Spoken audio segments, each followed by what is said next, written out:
আমাদের উপকূলীয় অঞ্চল থেকে শুরু করে সকল বোর্ডের সকল চেয়ারম্যান একসাথে আলোচনা করে গতকাল থেকে পরিস্থিতি পর্যবেক্ষণ করছিলেন। আমাদের জেলা প্রশাসক যারা আছেন সারা দেশে তাদের সাথেও তারা যোগাযোগ রেখেছিলেন এবং সেই প্রেক্ষিতে আজকের যে পরীক্ষা সেটা পেছানো বা সেটা আজকে না নেওয়ার কোনো সিদ্ধান্ত হয়নি, সেটা যথাযথভাবে সম্পন্ন হয়েছে। কিছু কিছু জায়গায় বিশেষ করে ঢাকা এবং চট্টগ্রামে শহরাঞ্চলের মধ্যে সাময়িক যেই বৃষ্টিপাতের কারণে যে ধরনের জলাবদ্ধতার সৃষ্টি হয় সেটার কারণে আমরা অনেক জায়গায় সংবাদ পেয়েছি যে শিক্ষার্থীদের কেন্দ্রে পৌঁছতে বেশ ভোগান্তি পেতে হয়েছে। তবে যে সমস্ত কেন্দ্রে শিক্ষার্থীরা পরে সময় কিছুক্ষণ পরে হলেও যেখানে পৌঁছতে পেরেছে, কেন্দ্র সচিব যারা ছিলেন তাদের কাছে নির্দেশনা দেওয়া হয়েছে শিক্ষার্থীদের সাথে সেইভাবে করে সময়টা অ্যাডজাস্ট করে নিয়ে তাদেরকে পরীক্ষায় অংশগ্রহণ করতে দেওয়ার সুযোগটা দেওয়ার জন্য। এটি ছাড়া আমরা আবহাওয়া দপ্তরের সাথে এখনও আলোচনা এবং তাদের সাথে যোগাযোগ রেখেছি। আগামীকাল কোনো পরীক্ষা নেই, আগামীকালও অনেক বৃষ্টিপাতের আশঙ্কা আছে এবং আগামীকালের পরিস্থিতি বিবেচনায় আমরা পরবর্তী দিনের বিষয়ে সিদ্ধান্ত নিব। তবে এখন পর্যন্ত আমাদের পরীক্ষা যথাযথভাবে নেয়ারই সিদ্ধান্ত আছে। আমাদের বিদেশি 8টি কেন্দ্রীয় পরীক্ষা হয়েছে। আপনারা জানেন যে আমরা বিদেশে আমাদের দূতাবাসের মাধ্যমে উচ্চ মাধ্যমিক পরীক্ষা নিয়ে থাকি এবং সেখানে মোট পরীক্ষার্থীর সংখ্যা ছিল 281 জন।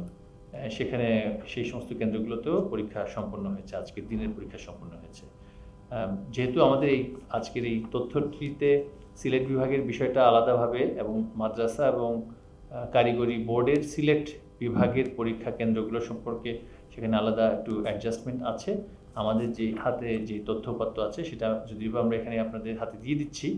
পূর্ণাঙ্গ পরিসংখ্যান শতভাগ যে পরীক্ষার্থীর ক্ষেত্রে, শতভাগ নয় আসলে পরীক্ষার্থীর ক্ষেত্রে সার্বিকভাবে সকলেই যে সকল পরীক্ষার্থী অংশগ্রহণ করার কথা ছিল সেখান থেকে কতজন শেষ পর্যন্ত পরীক্ষার্থী অংশগ্রহণ করেছে সারা দেশব্যাপী সেটি আমাদের পক্ষে জানা সম্ভব হবে সিলেটের পরীক্ষাটা শুরু হওয়ার পরে। বন্যা পরিস্থিতির অবনতির কারণে সিলেট বিভাগের অধীন পরীক্ষাসমূহ আগামী 9 জুলাই 2024 তারিখ থেকে পূর্ব ঘোষিত সময়সূচি অনুযায়ী অনুষ্ঠিত হবে। স্থগিতকৃত পরীক্ষাসমূহের সময়সূচি অতি শীঘ্রই প্রকাশ করা হবে। সিলেট বিভাগে সিলেট শিক্ষা বোর্ড এবং আমাদের বাংলাদেশ মাদ্রাসা বোর্ড ও কারিগরি শিক্ষা বোর্ডের পরীক্ষাসমূহ স্থগিত করা হয়েছে। আজ প্রথম দিনের পরীক্ষা শেষে আমাদের কাছে যেই তথ্য এখন পর্যন্ত উঠে এসেছে, আজকে আমাদের সাধারণ শিক্ষা বোর্ড সমূহের মধ্যে মোট পরীক্ষার্থীর সংখ্যা হওয়ার কথা ছিল সিলেট শিক্ষা বোর্ড ব্যতীত 9,33,689 জন এবং আমাদের তথ্য অনুসারে পরীক্ষার্থীর সংখ্যা আজকে অংশগ্রহণকারী পরীক্ষার্থী ছিল 9,23,719 জন। অনুপস্থিত শিক্ষার্থীর সংখ্যা 9,970 জন এবং সেই অনুপস্থিতির শতকরা হার হচ্ছে 1%। এটি হচ্ছে আমাদের সাধারণ শিক্ষা বোর্ড সমূহের পরিসংখ্যান।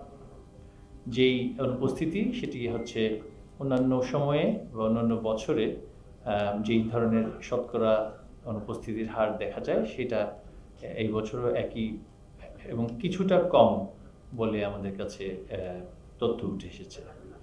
মাদ্রাসা শিক্ষা বোর্ডের আমাদের সর্বমোট পরীক্ষার্থী আজকে আলিম পরীক্ষায় অংশগ্রহণ করেছেন 7,88,000। বোর্ড পরীক্ষার্থীর সংখ্যা ছিল হচ্ছে 7,88,044 জন।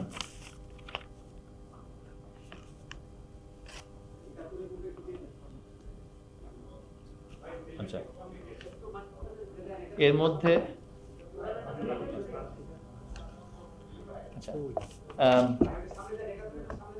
এবং পরীক্ষার্থী হিসেবে অংশগ্রহণ করেছেন 7,58,056 জন। অনুপস্থিতি আমরা মাদ্রাসা শিক্ষা বোর্ডে পেয়েছি 2988 জনের। সেখানে অনুপস্থিতি মাদ্রাসা শিক্ষা বোর্ডে 3.7%। কারিগরি শিক্ষা বোর্ডের 707টি কেন্দ্রের মধ্যে আমাদের 707টি কেন্দ্রে পরীক্ষা হয়েছে। সেখানে পরীক্ষার্থীর সংখ্যা ছিল 1,10,019 জন এবং অংশগ্রহণ করেছেন 1,07,774 জন। অনুপস্থিতির সংখ্যা হচ্ছে 2,245 জন।